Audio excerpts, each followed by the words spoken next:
High guys, welcome to crick chat Venkatesh. ముందుగా మీకు మరొకసారి రిమైండ్ చేస్తున్నాను, ఈరోజు సాయంత్రమే 6 గంటలకి ప్రెస్ క్లబ్లో, హైదరాబాద్ సోమాజిగూడ ప్రెస్ క్లబ్లో నా కొత్త పుస్తకం బిట్స్ అండ్ పీసెస్ ఆవిష్కరణ ఉంది. మన ఛానల్ కుటుంబ సభ్యులు హైదరాబాద్లో ఉన్నవాళ్ళు ఖచ్చితంగా వచ్చి మనం కాసేపు సరదాగా స్పెండ్ చేద్దాం. ఆ బుక్ రిలీజ్ ఫంక్షన్లో మీకు అందరికీ ఇదే నా ఆహ్వానం. ఇక మన టెస్ట్ మ్యాచ్ విషయానికి వస్తే డే 3 కూడా totally disappointing for team India. Totally disappointing. Same old story. మళ్ళీ మన బ్యాట్స్మెన్ చేతులు ఎత్తేయడం. టెస్ట్ మ్యాచ్ ఎలా ఆడాలో మర్చిపోయారు మన వాళ్ళు. పాత వాళ్ళు మర్చిపోయారు, కొత్త వాళ్ళు మర్చిపోయారు. ఒక్క కేఎల్ రాహుల్ మినహాయిస్తే మిగతా వాళ్ళందరూ కూడా టెస్ట్ మ్యాచ్లో చూపించాల్సిన టెక్నిక్, టెంపర్మెంట్, ఆ పేషెన్స్ మాత్రం చూపించలేదు. They were టాటరింగ్ at 51 for 4. Facing a huge Australia first innings score of 445. Morning బాగానే స్టార్ట్ చేశారు మన బౌలర్స్. మనం అనుకున్నట్టుగా 450 అనుకున్నాం. అలాగే 450 లోపలే వాళ్ళని కట్టడి చేయగలిగారు. 445, జస్ట్ 40 రన్స్ మాత్రం యాడ్ చేశారు లాస్ట్ 3 వికెట్స్కి. బుమ్రా మరొకసారి started the days proceedings. Wicket తీశాడు, స్టార్క్ వికెట్ తీశాడు. 6 వికెట్స్ అతనికి. 6 wickets. Wonderful bowling from this man. He is a standout performer on this tour.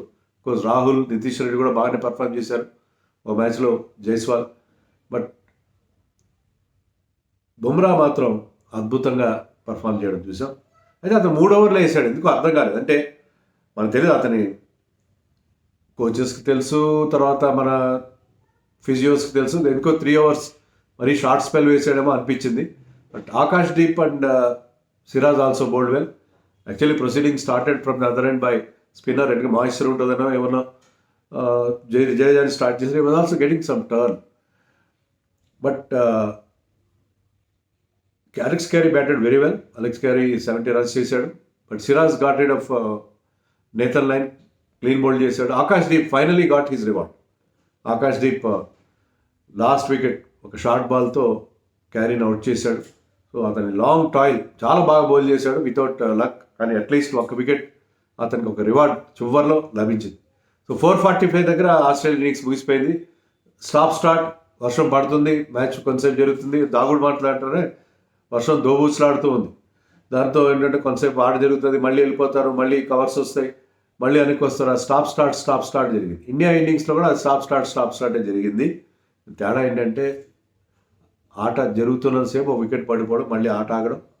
అయ్యో కాసేపు ఉంటే, నిలబడి ఉంటే కోహ్లీనో పంతో మనకి బాగుండేది కదా అలా అనిపించే టైంలో మళ్ళీ అవసరం రావడం, మళ్ళీ కాసేపు అయిన తర్వాత మళ్ళీ స్టార్ట్ కావడం. చివరికి చాలా తక్కువ ఆట జరిగింది.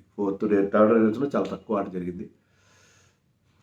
బట్ ఈ లోపల మనకి జరగాల్సిన డ్యామేజ్ జరిగిపోయింది. First ball of the Indian innings, Yashasvi Jaiswal 4 కొట్టాడు. బ్యాట్ ఫేస్ ఓపెన్ చేశాడు. త్రూ ద స్లిప్ కార్డన్ ఒక 4 వచ్చింది. అది సేఫ్ షాట్, దాంట్లో ఎలాంటి ఇబ్బంది లేదు. నెక్స్ట్ బాల్ చాలా సాఫ్ట్ డిస్మిసల్. కొంచెం ఫుల్లర్ లెంత్ వేశాడు, దాన్ని ఫ్లిక్ చేయబోయాడు. షార్ట్ మిడ్ వికెట్లో that man Mitch Marsh with bucket hands ready, easy catch, దాన్ని తీసుకున్నాడు. సో ఎందుకు అలాగా అంత అంటే క్యాజువల్గా అనిపించింది ఆ షాట్. ఫ్లిక్ చేయొచ్చు, అది బాల్ ఓకే, ఫ్లిక్ చేయొచ్చు, గ్యాప్ ఉంది. అది should have played it all around the ground. క్యాజువల్గా గాల్లోకి కొట్టాడు. అని గాల్లోకి వెళ్తా అనుకుని ఉండడు, క్యాజువల్గా అనిపించింది షాట్ జైస్వాల్ నుంచి. 2 early in the innings. So మరొకసారి స్టార్క్ అతను దొరికిపోయాడు. Soft dismissal. బౌలర్ గొప్పతనం ఏం లేదు దాంట్లో. అండ్ శుభ్మన్ గిల్ కూడా ఒక ఫుల్లర్ లెంత్ బాల్ని హార్డ్ హ్యాండ్స్తో డ్రైవ్ చేయబోయాడు. Outside the off stump వదిలేయచ్చు. ఫుల్లర్ లెంత్ ఉంది, కొంచెం టెంప్ట్ అయ్యాడు. కొంచెం ఎక్స్ట్రా పాజిటివ్గా ఆడుతున్నారేమో మన ప్లేయర్స్ అనిపించింది. ట్రావిస్ హెడ్లో ఆడదాం అనుకున్నారు, ఏంటో మరి నాకు అంతగా. దిస్ ఈజ్ టెస్ట్ మ్యాచ్ ఆడాల్సిన టెంపర్మెంట్ వేరే. దాన్ని హార్డ్ హ్యాండ్స్తో ఆడిపోయాడు. మళ్ళీ again march, this time in the గల్లీలో అంత పెద్ద మనిషి భారీ కాయడు, గాల్లోకి ఎగిరి దట్ బాల్ వాజ్ ట్రావెలింగ్ చాలా స్పీడ్గా. భలే పట్టాడు ఆ క్యాచ్. సో సెకండ్ వికెట్ కూడా పడింది. Virat Kohli came, never look comfortable. He was once again fishing out side the off stump. అదొక ప్యాటర్న్ అయిపోయిందో, వీక్నెస్ అయిపోయిందో దానికి. So never look confident Virat Kohli వచ్చిన తర్వాత. హ్యాజల్వుడ్ తన ఆర్సీబీ పాత టీమ్మేట్, కాబోయే టీమ్మేట్, అతని బౌలింగ్లో అది 6th or 7th స్టంప్లో వెళ్ళే బాల్, దాన్ని చేంజ్ చేసి was caught. The caught behind కాదు, కాట్ స్లిప్స్లో. సో మొత్తం మీద విరాట్ కోహ్లీ అదే రకమైన ప్యాటర్న్లో అవుట్ అవుతున్నాడు. Is chasing deliveries outside the off stump and getting caught by the keeper or in the slips. So ఎందుకనో ఆ వీక్నెస్ నుంచి అతను బయటపడట్లేదు. చాలా ప్రాక్టీస్ చేశాడు అవుట్ సైడ్ ఆఫ్ స్టంప్ అని విన్నాం, కానీ మ్యాచ్ సిచ్యుయేషన్ వచ్చేసరికి మళ్ళీ same mistake he has committed. So టప్ప ఫస్ట్ 3 wickets పడ్డాయి. రిషబ్ పంత్ వచ్చాడు, స్టాప్. రిషబ్ పంత్ కూడా అవుట్ అయిపోయాడు. అయితే అది ప్యాట్ కమిన్స్ ఈసారి ఆ వికెట్ వచ్చింది. ప్యాట్ కమిన్స్ ఏంటంటే round the wicket to over the wicket to the left hander angle చేశాడు బాల్ని. రిషబ్ పంత్ డిఫెన్స్ చాలా బాగుంటుంది. రిషబ్ పంత్ ఎప్పుడో మన బిగ్ ఎక్స్ట్రావెగెంట్ షాట్స్ గురించే మాట్లాడతాం. డిఫెన్స్ కూడా చాలా కాంపాక్ట్ డిఫెన్స్ ఉన్నది, కానీ కొంచెం అతను ఆ బాల్ని వదలడంలో కొద్దిగా తేడా వచ్చినట్టుంది. యాంగిలే మరీ అది చేంజ్ చేశాడని అనట్లేదు, ఇట్ యాంగిల్ అక్రాస్ హిమ్. దాన్ని ఆడే ప్రయత్నంలో అతను కూడా క్యాచ్ ఇచ్చి అవుట్ అయిపోయాడు. And Australia took their catches well and they plan their dismissals well. So India 51 for 4.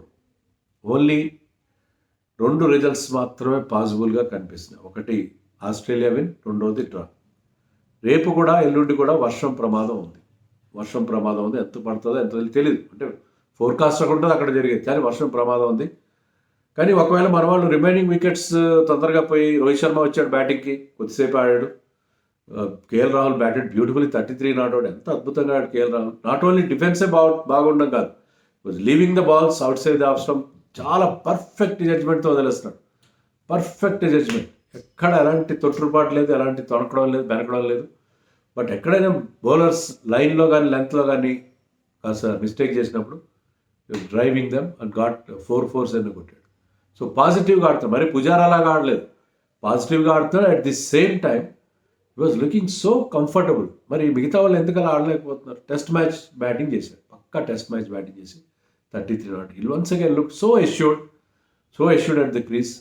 మనం ఒకటి చెప్పుకున్నాం ఏంటంటే న్యూ బాల్తోనే డేంజర్ ఉంది. నన్ను కూడా మాట్లాడడం, న్యూ బాల్ డేంజర్ ఉంది. ఆస్ట్రేలియా వాళ్ళు ఎలా ఆడారు? ఫస్ట్ డే రోజున 13.2 hours ఆట జరిగింది. వాళ్ళు చాలా జాగ్రత్తగా, మెక్స్వినీ అయితే was playing and missing, but చాలా కేర్ఫుల్గా గండం కట్టించారు. న్యూ బాల్ గండం నుంచి బయటపడ్డారు. అది ఎక్కువ రన్స్ చేయలేదు, కానీ ఈ was able to see off the new ball. Khawaja కూడా అంతే, వాళ్ళు ఆ న్యూ బాల్ని సీ ఆఫ్ చేయగలిగారు. సెకండ్ డే కూడా చాలా వరకు అదే చేశారు. సో న్యూ బాల్ని దాటుకుంటే వాళ్ళకి ఫస్ట్ 3 wickets తొందర పడ్డాయి, తర్వాత వాళ్ళు రికవర్ అయ్యారు. సో మనం కూడా అలా చేయలేకపోయామో అని అనిపిస్తుంది. 17 hours మనం ఆడింది, 17 hours 4 wickets పడ్డాయి. సో రేపు మరి ఎలా ఉంటాయి? ఓవర్కాస్ట్ కండిషన్స్ ఉంటాయి, పిచ్ కవర్డ్ ఉంటుంది, మాయిశ్చర్ ఉంటుంది, బ్యాటింగ్ ఈజీ ఏం కాదు. మన వాళ్ళు కానీ తొందరగా ఆల్అౌట్ అయితే వాళ్ళు they will have no hesitation in implementing the follow on. వాళ్ళకి మంచి రెస్ట్ కూడా దొరికింది. సో ఈ ఫాలో ఆన్ ఆడిస్తారు, ఫాలో ఆన్ ఆడి మళ్ళీ మన వాళ్ళు ఫోల్డప్ అయిపోతే చెప్పలేము, వర్షం పడుతుంది. కానీ మీరు ఇన్నింగ్స్లో 30-40 ఓవర్ల కంటే ఎక్కువ ఆడట్లేదు. అలా ఆడినప్పుడు మీకు వరుణ్ దేవుడు కూడా మిమ్మల్ని కాపాడలేడు. మీరు కాస్త నిలబడి పళ్ళ బిగువన టెస్ట్ కైండ్ ఆఫ్ బ్యాటింగ్ చేస్తూ అపోజిషన్ నిలబరిస్తే డ్రా చేసుకోవడానికి మీరు ఉండదు. అలా కాకుండా మీరు ఎక్స్పాన్సివ్ షాట్స్ కొట్టడానికి వెళ్తూ out side off stump balls change చేసుకుంటూ వెళ్తే వరుణ్ కూడా మిమ్మల్ని ఆదుకోలేడు. మరి ఏం చేస్తారో చూడాలి. డ్రా చేసుకునే అవకాశం ఉంది. చాలా పూర్ పొజిషన్లో ఉన్నారు ఇండియన్ టీం. ఇక్కడికి ముందు ఫాలో ఆన్ గండం తప్పించుకోవాలంటే 246 చేయాలి. 246 కాదనమాట, ఇది ఇప్పుడు 150 ఉంటుంది రెడ్యూస్డ్ కాబట్టి. సో 150 క్యాపిటల్ ఇంకా ఎక్కువ చేయాలి, 246 కాదు, ఇంకా ఎక్కువ, ఇంకొక 50 runs యాడ్ చేసుకోవాలి. ఆల్మోస్ట్ 300 runs చేస్తే కానీ ఫాలో ఆన్ తప్పించుకోలేదు. వాళ్ళు ఫాలో ఆన్ ఇంప్లిమెంట్ చేస్తారు కాబట్టి గండం గట్టెక్కాలంటే మంచి ప్రాపర్ బ్యాటింగ్ ఉంది. ఇంకా Jadeja can bat, we know Jadeja is much better batsmen. Nitish Reddy is batting well. Rohit శర్మకి ఇది పెద్ద challenge. Rahul is already there. Rahul ఒక ఎండ్లో పుజారా కైండ్ ఆఫ్ ఇన్నింగ్స్ ఆడతారు. వీళ్ళు ముగ్గురు కలిసి మనని గండం గట్టెక్కిస్తారా ఏం చేస్తారా అనేది రేపు చూడాలి. Once again very well played Australia and once again poor batting by India. India ఈ జార్డియన్ నుంచి బయటపడుతుందో లేదో దేవుడికి ఎరక.